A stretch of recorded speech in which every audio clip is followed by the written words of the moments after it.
अय्यान को ड्राइंग करना बहुत पसंद था, लेकिन आज उसके जहन में कुछ नहीं आ रहा था। वह परेशान बैठा था, जबकि साराह और जैन तजस्सुस से उसे देख रहे थे। अचानक अय्यान ने अपनी पेंसिल को मेज़ पर टैप किया और वह नीली रोशनी से जगमगाने लगी। ये तो जादुई लग रही थी।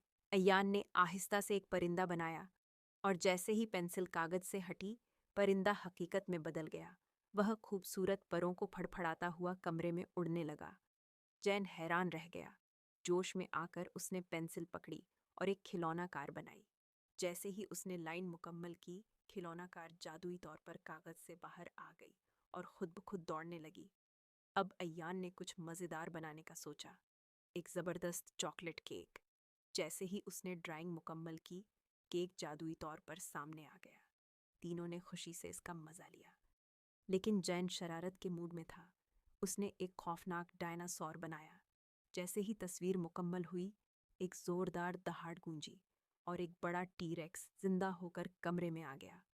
सब घबरा गए। जैन के चेहरे पर खौफ था, जबकि साराह चीख उठी। अय्यान ने जल्दी से रबर पकड़ी और तेजी से डायनासोर को मिटाने लगा। जैसे जैसे वह मिटता गया, खतरा खत्म होने लगा। आखिरी बार अय्यान ने सोच समझकर एक खूबसूरत दिल बनाया। जैसे ही वह मुकम्मल हुआ, वह आहिस्ता से हवा में तैरने लगा, नर्म रोशनी बिखेरते हुए।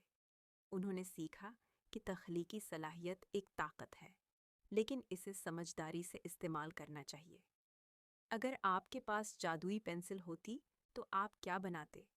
मज़ीद दिलचस्प कहानियों के लिए लाइक और सब्सक्राइब करें।